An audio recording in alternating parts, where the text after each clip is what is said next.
All right, so we just finished watching Don't Worry, Darling.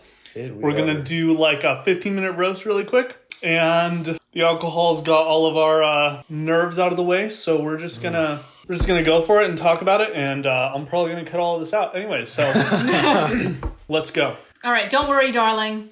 There was lots of worry. It's a movie by Olivia Wilde. It stars a lot of big stars: Florence Pugh, Chris Pine, Harry Styles, Olivia Wilde, and Nick Kroll.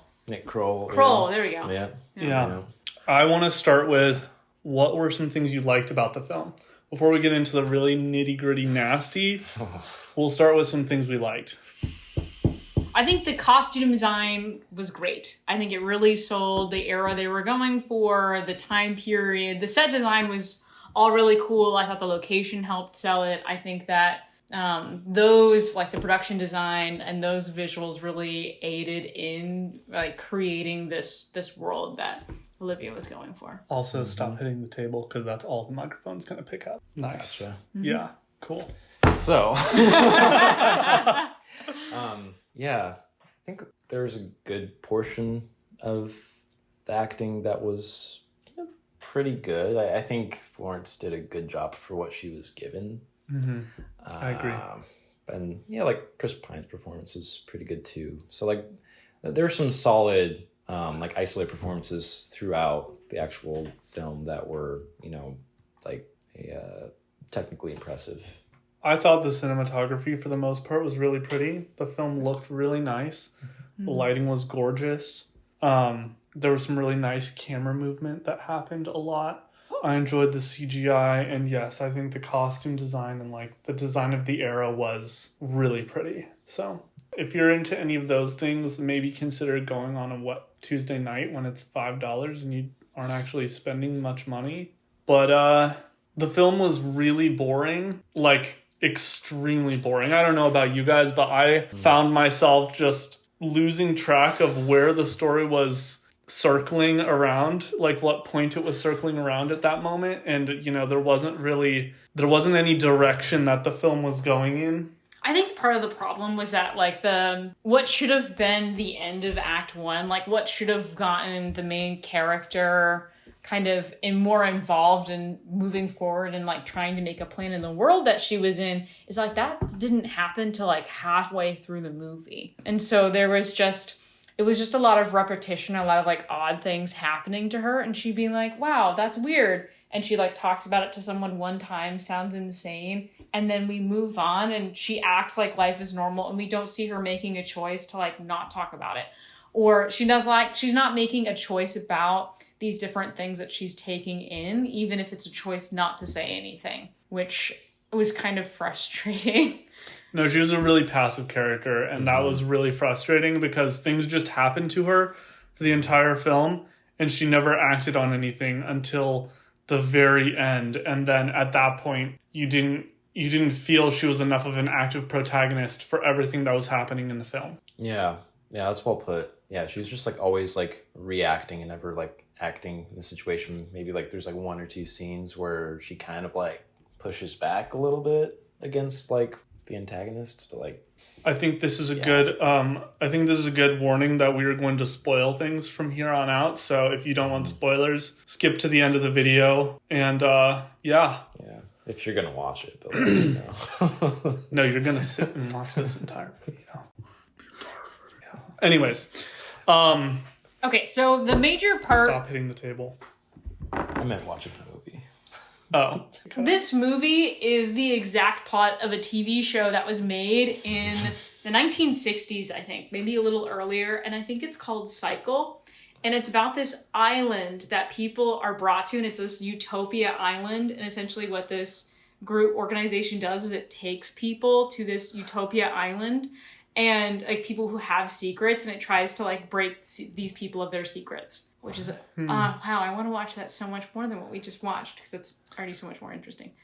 It was super interesting. Speaking of things that I would rather be watching, it was super interesting to hit the, like, all hope is lost moment when she realizes everything that Harry Styles' character has been doing, and seeing his, like, little part in the world outside of the victory world, and me being like, wow, I wish I was watching that movie where he, like, discovers this and has to, like, bring her in and discovers, like, how much better his life could be. That sounds like such a more interesting film to be watching than what we consumed. Yeah, it kind of feels like someone like watched Get Out and they thought they got the message, but they didn't get it. They didn't Yeah. like they missed the point entirely.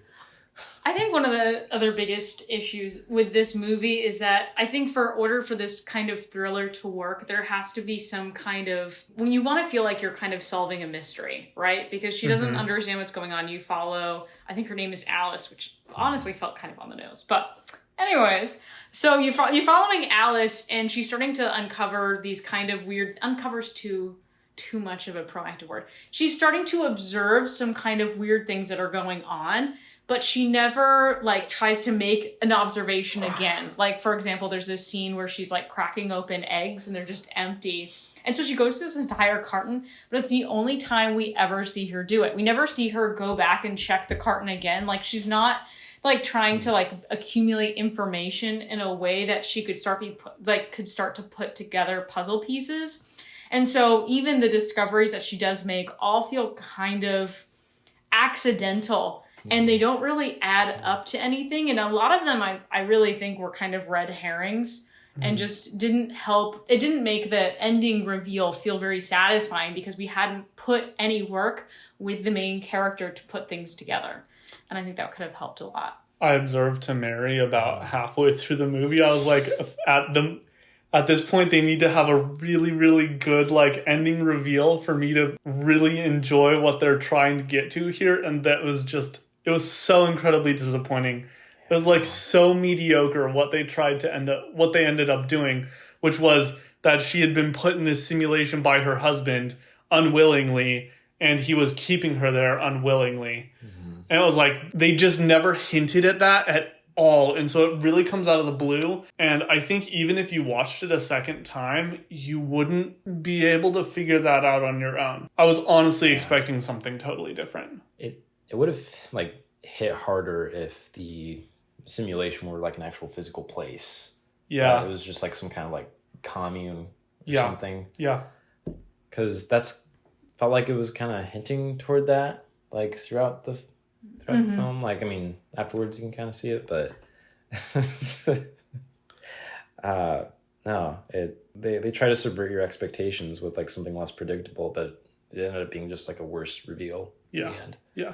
What Mary was hinting at earlier was the fact that one of the women, quote unquote, kills herself, and you find out later that that's not possible for the women to do.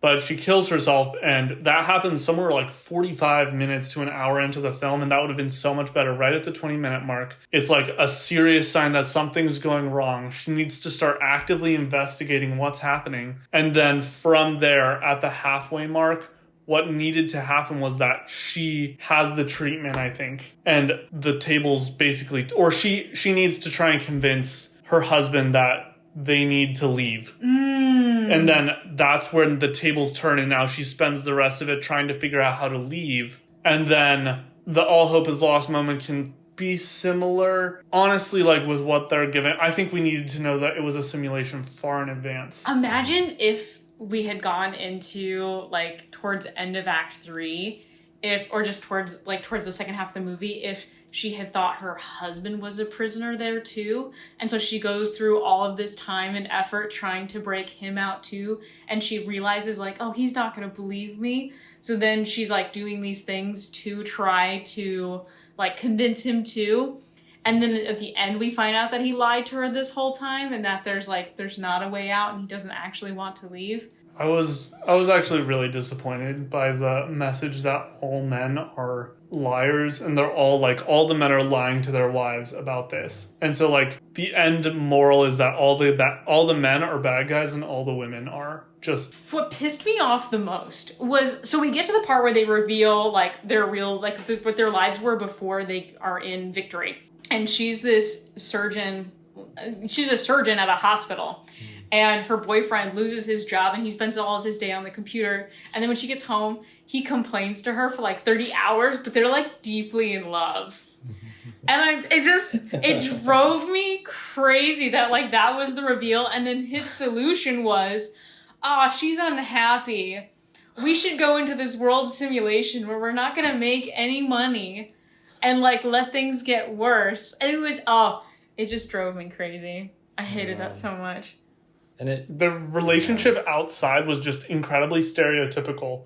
There was nothing that was interesting at all about their relationship outside. Like, it would have been nice if they even, like, if they toyed with, like, being in the real world more in the third act, too. Like, I would have liked to see that at the end. I agree. Mm-hmm. I agree. It's like, the movie is way too long, but they cut it off short. Well, it's like we get to the climax and she's, like, running away from them.